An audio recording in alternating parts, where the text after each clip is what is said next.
You're listening to an Airwave Media podcast. Ryan Reynolds here for, I guess, my 100th Mint commercial. No, don't. I mean, honestly, when I started this, I thought I only have to do like 4 of these. I mean, it's unlimited premium wireless for $15 a month. How are there still people paying 2 or 3 times that much? I'm sorry, I shouldn't be victim blaming here. Give it a try at mintmobile.com/save. Whenever you're ready. $45 upfront payment equivalent to $15 per month. New customers on first 3-month plan only. Taxes and fees extra. Speed slower above 40 gigabytes. See details. Hi, everyone. This is Scott. If you want to learn about the world's oldest civilizations, find out how they were rediscovered, follow the story of Mark Antony and Cleopatra's descendants over 10 generations, or take a deep dive into the Iron Age or the Hellenistic era, then check out the Ancient World podcast. Available on all podcasting platforms, or go to ancientworldpodcast.com. That's the Ancient World podcast.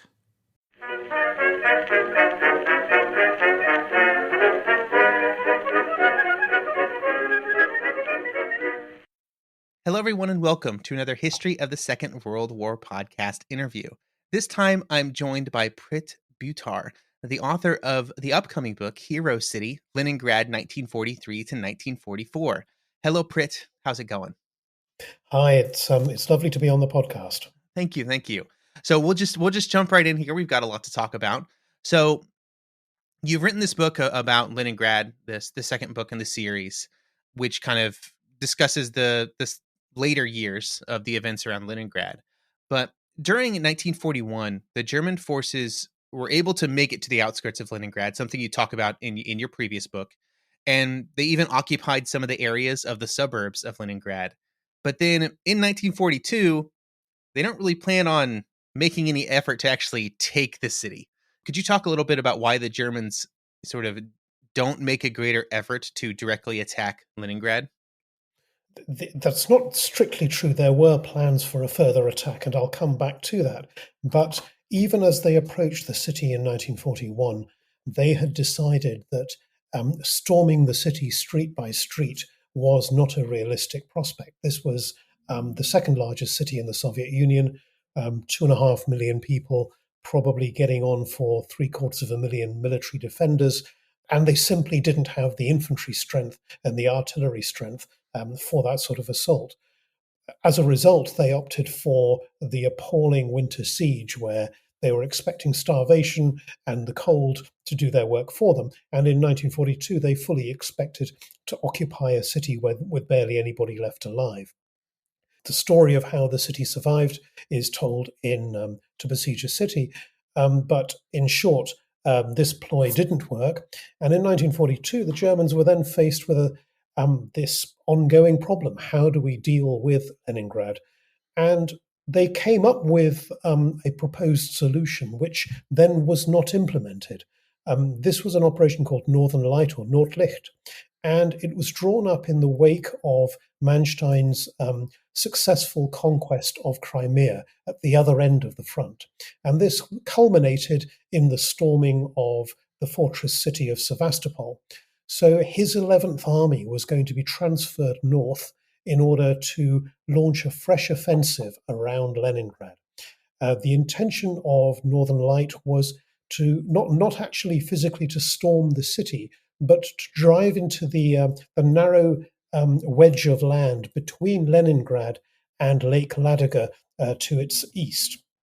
By doing so, they hoped to be able to cut off the city itself from the lake so that there would be no repetition of the first winter, where the city was kept alive by supplies brought in across the frozen lake. And by doing so, they then hoped a second winter would complete the work started by the first winter, and once more the following spring they'd be able to march in pretty much unopposed. But Northern Light didn't take place for 2 reasons. Firstly, the Red Army launched another major attempt to try to break the siege ring, and that soaked up a lot of the troops that had been sent north. And secondly, it didn't take place because of ongoing crises elsewhere on the Eastern Front, particularly around Stalingrad, which began to draw away German attention, particularly logistic support, which means that they didn't have sufficient resources to contemplate an offensive in the north. Interesting. And so, in your book, you talk a little bit about sort of the German plans for civilians in Leningrad, and it's not a very a nice thing, I guess, or they didn't have good plans for the civilians. I think the German plans for the city of Leningrad and its population should be seen in the context of the Holocaust. Barbarossa and the planned conquest of the Soviet Union was, from the outset, explicitly a genocidal project. This was not about conquering a country, installing a new government, a more friendly government, etc., and then letting the country be administered by a power that will be friendly to Germany. The intention was to destroy the Bolshevik state and to destroy a very large part of its population in order to appropriate very large quantities of grain and other agricultural produce from the Soviet Union. It was necessary for pretty much the entire urban population of the Soviet Union to die. And Leningrad and the siege of Leningrad has to be seen in that context. The intention was quite literally to kill everybody in the city.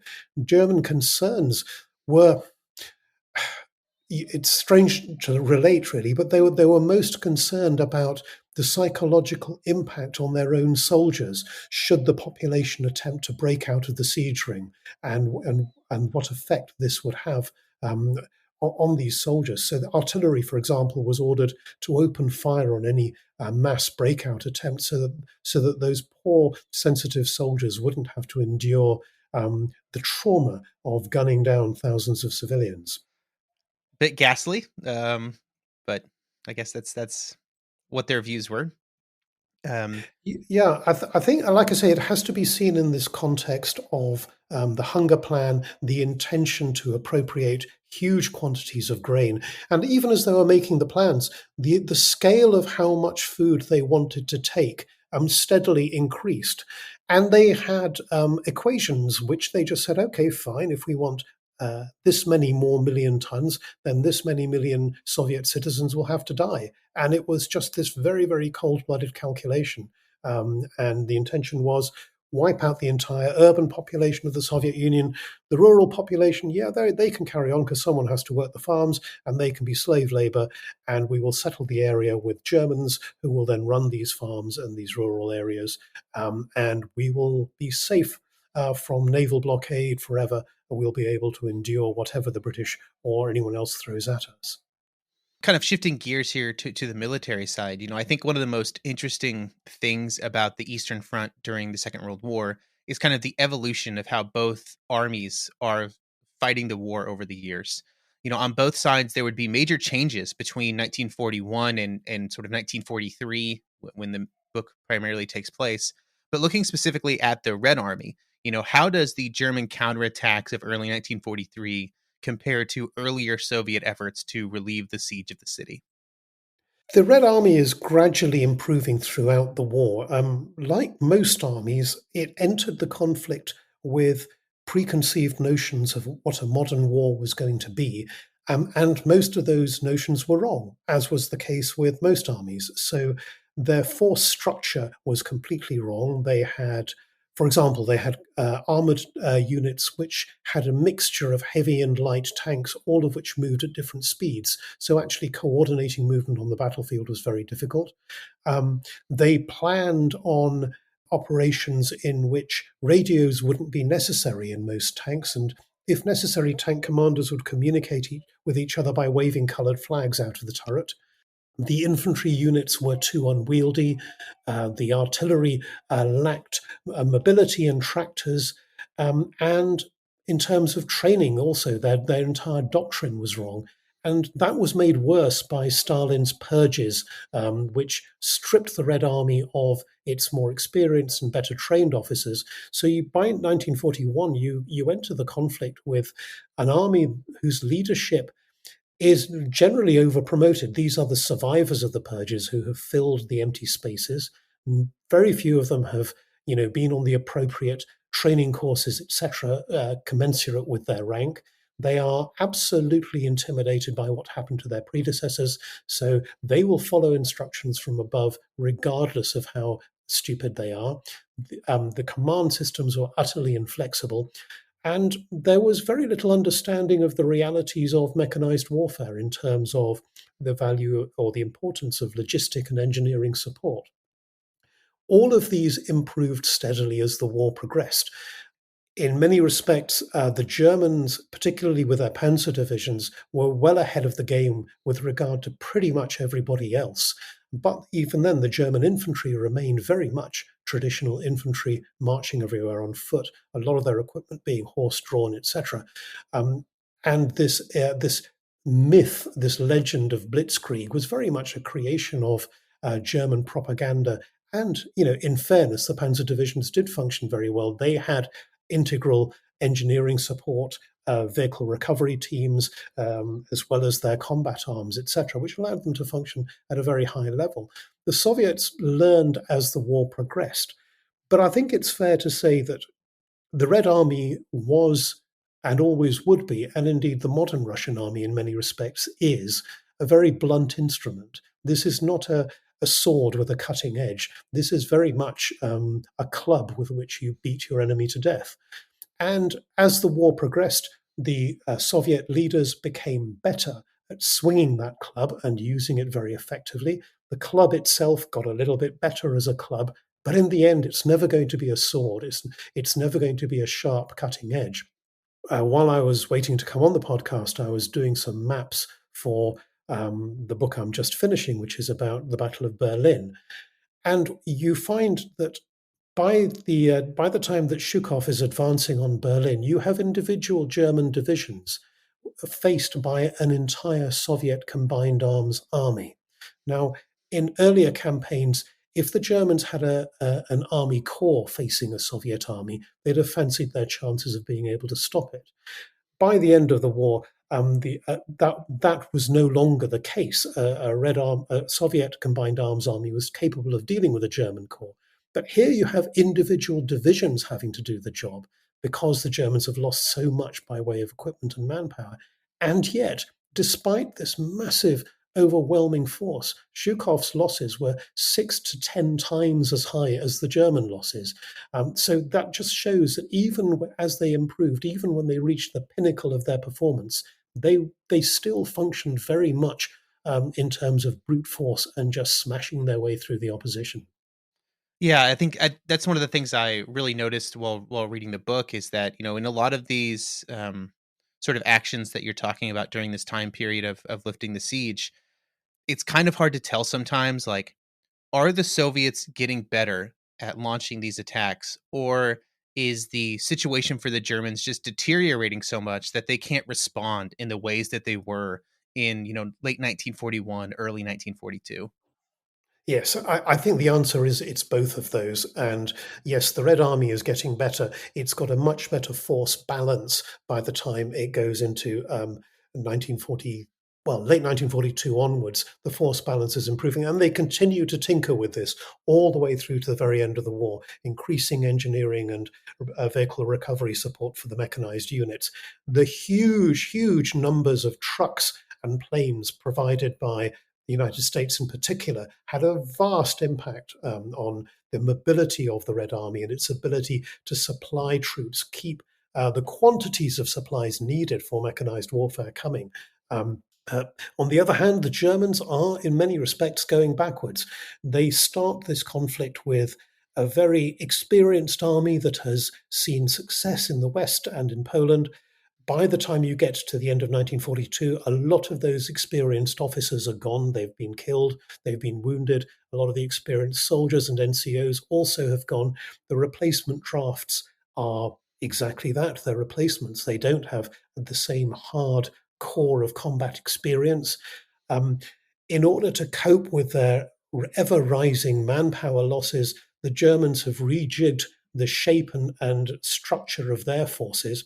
So numerically, a German infantry division of early 1943 has fewer men than an infantry division of 1941. In terms of firepower, actually, it's in a slightly better position because there are more automatic weapons, there are more heavy support weapons. But because it is numerically weaker than an old division, if you lose, let's say, 200 men, that's a larger percentage of your division than it would have been just 2 years before or 18 months before. And yet these divisions are expected to hold the same frontage that was being held and was being assigned to divisions 2 years previously. The divisions had become very brittle. They had an ability to put up tremendous resistance to a Soviet attack, which is why Soviet losses were always so heavy. But if they were levered out of their frontline positions, their lack of mobility, particularly for the infantry, meant that they very rapidly had to abandon their artillery, their heavy weapons, etc., and their fighting power then plummeted very, very rapidly. So certainly by the time you get to 1944, and even during some battles in 1943, the Red Army senior officers are routinely just recognizing that, the first 10 kilometers are the hard bit. If we can force them back out of those established positions, after that it does get easier. But it was the enormous cost that they suffered just levering the Germans out of those first 10 kilometers that always contributed so much to their massive casualties. You mentioned the American trucks and the Soviet mobility. One of the things I remember you kind of tracking throughout the book is the number of horses that the Germans had, because horses were so critical to the mobility of the German army, and they just run out of horses at some point. Well, yes, and the establishment strength of a 1941 infantry division included several thousand draft horses. We're not just talking, a few hundred. We're talking, 2,000-3,000 draft animals. And anybody who has been around horses will tell you a draft animal capable of pulling a wagon or artillery is probably about 7 to 10 years old. So if these guys die, it's not easy to replace them, particularly when you have in the original mobilization wave, you have pretty much stripped Germany of draft animals in order to provide this level of mobility that you need to mount Barbarossa. So many of those horses died in the first year, in that first winter. And then the ones that survived, moving fodder for horses is extraordinarily time-consuming, and it absorbs a lot of transport capacity. For example, during the First World War, the Russian army devoted more rail capacity to moving fodder for its cavalry divisions and its and the supply trains than it actually provided food for combat soldiers. And in order to deal with the problems of feeding their horses on the Leningrad sector, the Germans moved a lot of their draft animals back to Estonia. As a result, it's fine provided you don't get levered out of your positions. If you do, the horses are not available to start pulling your wagons, pulling your artillery, etc. So you will lose your firepower very quickly, and then your fighting power drops off very, very dramatically.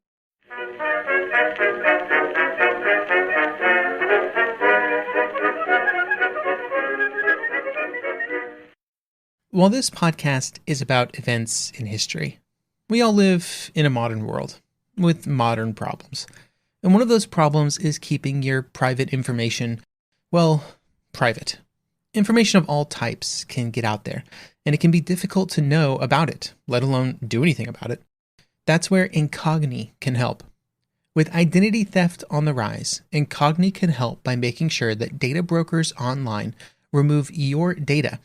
Unfortunately, this is not a one-time request and requires constant monitoring and removal requests, which Incogni can take care of automatically. Use promo code SWW at incogni.com/SWW for 60% off an annual plan. That's code SWW at incogni.com/SWW. Hey there, I'm Dylan Lewis, one of the hosts of Motley Fool Money. Each weekday on Motley Fool Money, we talk through the business news you need to know and the stories moving stocks on Wall Street. On weekends, we dive into the industries shaping tomorrow and host the experts, authors, and executives that understand them. Tune in for insights, a long-term perspective on investing, and of course, stock ideas. Plenty of them. To quote a listener, it pays to listen. Check us out and subscribe wherever you listen to podcasts.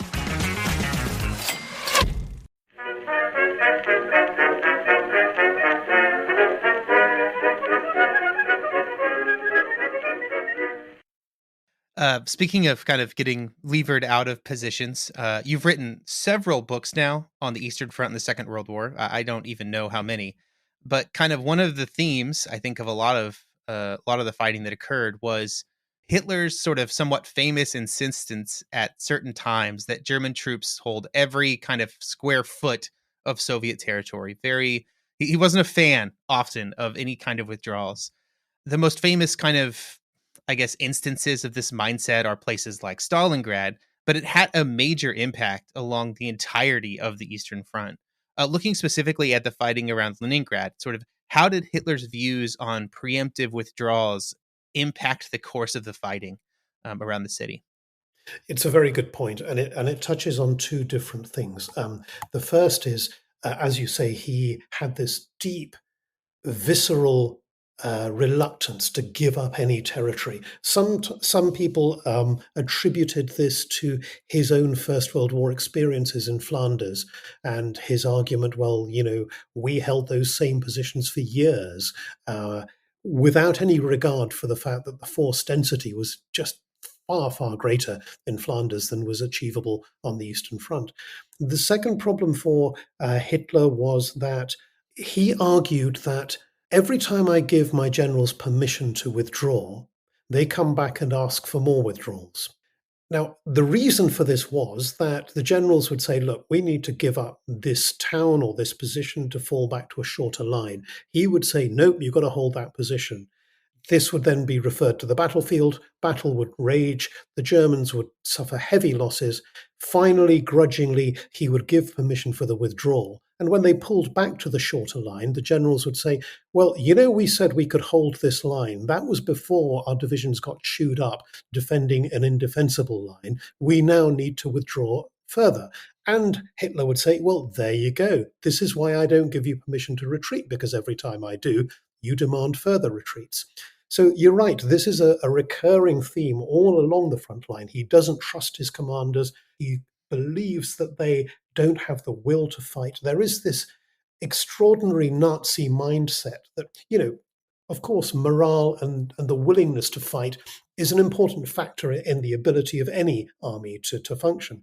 But increasingly from the Battle of Moscow onwards, the senior figures in the Nazi party, and to their discredit, many of the senior army figures too, tend to treat fanatical determination as a completely part of the equation of force strength. So if you don't actually have numerical strength, you can compensate by being more fanatical.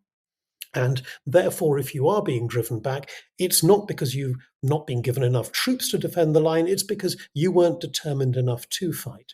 And sure, there are many battles where undoubtedly armies had sufficient troops, but they lacked the will to fight. But certainly on the Eastern Front, that was very rarely the case for the Germans. The result was, by being forced to defend extensive front lines that could have been abandoned in favor of shorter lines, the Germans were effectively playing into the hands of the Red Army, and over a very long period, over many, many months, couple of years, the Red Army was thus able to grind down the Wehrmacht and reduce its ability to fight, so that by the time you get to 1943 and certainly into 1944, the Red Army has the capability of punching holes in the German lines almost anywhere, simply because the Germans have been depleted by this appalling attritional warfare that Hitler imposed upon them. Yeah, and I think you mentioned one of the storylines from the book is around the retreat to the Panther Line in the north, and how that exact thing happens, right? Where it's like the generals or some of the generals want to retreat quite early to that line. Hitler says no. The forces get chewed up in Soviet attacks, and by the time they do get to withdraw, they're already so sort of reduced in strength that they can't even hold the Panther Line, which they previously were sure that they could hold against anything. Yeah, that's a very good example, and that happened all along the Eastern Front at that particular time.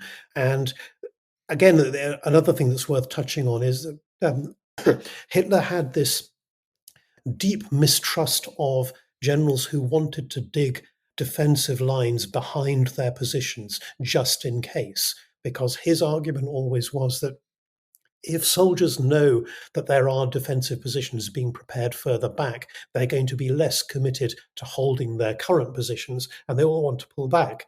And of course, there is an element of truth in that. But the bottom line is you must have contingency plans.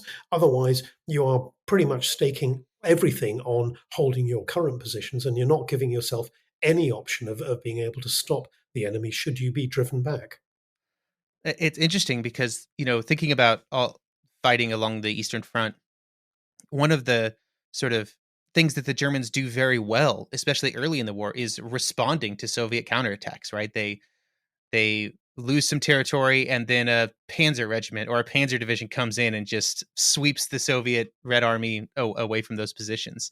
It's interesting to see that evolution from that early in the war to where they're kind of at by the later war years. Yes, and there are two factors here. The first is that the Red Army actually now knows that this is what the Germans do. Dudley Giles, who's a battlefield tour guide, and I've been on a few trips with Dudley, he has this lovely comment that, the only things that are entirely predictable in life are death, taxation, and German counterattacks. And this just, certainly by the time you get to the Normandy campaign, the Western armies are absolutely, aware that the Germans will counterattack and they will try to retake any position that they've lost, and they plan accordingly. And the Red Army gets very good at this. They by the time that the battles described in this book are taking place, they've evolved this very sophisticated idea of what the Germans described as the pack front, where you would have entire battalions of anti-tank guns, which would deploy very, very quickly in the expected path of German counterattacks. And they added nuances to this. The anti-tank guns would be accompanied by sappers who would very rapidly erect obstacles, anti-tank mines, etc., to channel German armor onto the fire of these guns. And even if German armor was getting heavier and more powerful, bottom line is the heaviest tank still has tracks, and if you hit a track, that tank's going nowhere. And also, the panzer divisions were getting weaker. But this constant firefighting that they were doing meant that they were gradually being ground down. In the northern sector, the additional problem is this is really not terrain for panzer warfare. This is forested, swampy, lots of streams. It really isn't ideal country, which makes Hitler's decision to have the first battlefield tests of Tiger tanks in this sector even more bizarre. It was just about the worst place you could imagine sending a 60-ton tank, and yet that is what he chose to do.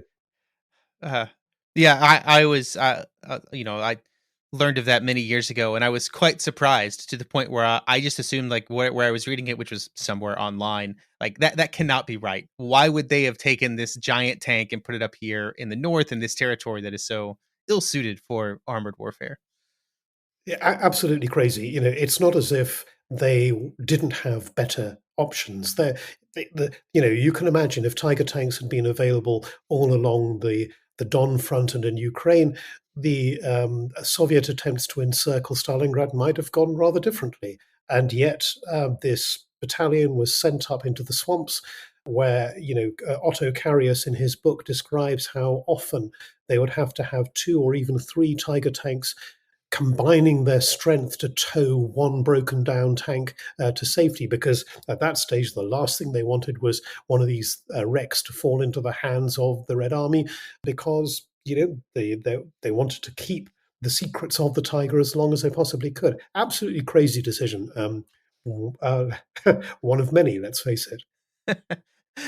You kind of dedicate the last portion of the book to kind of the city and the legacy kind of after the siege is over. And it's one of the more legendary stories of the Second World War, given the length of the siege of Leningrad, the challenges of the citizens in the city, especially during that first winter. But the memory of the siege was a bit more complicated in the Soviet Union after the war. Why was this the case? Well, it was tremendously complex, and this is something that I think we are still unraveling. To get a feel for this, it's worth taking a step back and seeing that even by early 1945, so before the conflict was even over, Stalin was beginning to shape how the war was going to be remembered. And the official Soviet version of history was going to be that the defeat of German fascism was achieved largely by the Soviet Union, with a little of help from the Western powers from time to time, but largely by the Soviet people who combined their strength through the unique and flawless leadership of the Communist Party. And the Communist Party, in turn, was led by the infallible Comrade Stalin. Anything that detracted from that narrative was either downplayed or simply ignored. So enormously costly battles where the Red Army achieved very little, those were either reinterpreted as part of a master plan to grind down the Germans, or were simply airbrushed out of history altogether. Other features were that it was an absolute given that the Soviet people suffered more than any other in the Second World War, and therefore they were entitled to whatever reparations they demanded and whatever territorial acquisitions that they wished. Truth is that in terms of percentage of population, Poland and the Baltic states lost far more people than the Soviet Union, but that's by the by. If any one city was going to be associated with Stalin's great victory, it was, of course, going to be the city that bore his name, and not this rather troublesome, intellectual-dominated, argumentative, and difficult city in the north of the Soviet Union. Leningrad had this long reputation for being a difficult place for the Soviets to control and to rule. It was not only the original cradle of the Bolshevik Revolution, but it was also the seat of an awful lot of Bolshevik resistance to the Bolshevik Party. So, at the end of the Russian Civil War, it was in Leningrad that the Communist Party said, okay, now that we have actually established communism, isn't it time that we start handing power to the people? Because isn't that what we're all about? And of course, that was nothing like what Stalin was all about. So anything that made Leningrad or the memory of Leningrad more glorious was not acceptable to Stalin. And also there was the problem that once you get into the suffering of the siege, it's okay to talk about the heroic people of Leningrad and how well they stood up to the evil oppressors from Germany. But if you start saying, millions of people starved to death, that's becoming a little bit critical of the Communist Party for not providing better food and better provisions for them. So we're going to have to downplay that, and we can't talk too much about that. It was not acceptable, for example, to talk about emaciation. In Soviet accounts, they came up with this word dystrophy to account for people's loss of weight. There were other aspects of the siege that nobody was prepared to talk about. Cannibalism, for example, was one of the more distressing features of the siege. And it's absolutely understandable that nobody wanted to talk about that after the war, even without Stalin's heavy hand. It was just too painful a thing to talk about. So the whole memory of the siege became rather distorted. Some bits were amplified, some bits were glorified, other bits were just quietly left to one side, and some bits were absolutely suppressed because these just did not fit the official narrative. And I guess in some ways, that sort of collection of slightly changing the story to fit the needs of the Soviet Union or the nation or an individual isn't that much different than what happened to a lot of events during the war. Well, of course, and every conflict that they say, history is written by the victors, and you read Western accounts, and again they contain many, many distortions of what happened. And it's only more recently, for example, that I would say probably in the last 20, 30 years, perhaps, people have seriously started questioning the morality of area bombing, of the devastation, particularly of Japanese cities, etc. So yes, victors tend to write history to glorify their own achievements and minimize their own setbacks and failures, etc. So it's really no different than that. But in a more controlled society like the Soviet Union, you can obviously take that to completely different levels. Was there anything that you wanted to talk about that we didn't talk about? Yeah, I think there's one point that I'd like to finish on. There is a fantastic rabbit hole that you can disappear down, looking at the history of Russian propaganda art. So this goes back to the days of the First World War, when the Bolsheviks were just getting going, and they came up with these very, very striking propaganda posters, largely because so much of Russia was illiterate, and it was the way to get their message across. So by the time you get to the Second World War, they are well practiced at producing very, very powerful graphic images. One of the posters that appeared during the siege of Leningrad was a picture of a mother holding a dead child amidst the ruins of the city. And the caption over the poster read, "Death to the child killers." One of the survivors of the siege was a 17-year-old girl who later became an artist, and she kept a sketchbook diary of the siege, which she was not allowed to exhibit during the Soviet era because it showed starving people, it showed people suffering terribly. It was only in 1991 that she was allowed to exhibit, and the first full exhibition of her work was actually in Berlin. She was visited in the exhibition by German veterans, one of whom apologized to her, and she said to him that the war was not against individual German people, it was against Nazism and against fascism. And she said to him, "We must all remember that there is fascism within us all." And these two facts stand out for me, that on the one hand, you have this propaganda poster, "Death to the child killers." You also have this statement, "There is fascism within us all." Vladimir Putin's mother was one of the blockadniks. She was in the city during the siege. She would have seen mothers holding dead children. And yet, her son bombards Ukrainian cities daily, nightly, killing children, killing women. And it seems that one of the greatest tragedies of the siege is that these two lessons, there is fascism within us all and death to the child killers, have both been forgotten by Russia rather than remembered and used to shape their own behavior in future. Okay. Thank you so much for coming here and talking to me today for the podcast. Thank you very much for having me.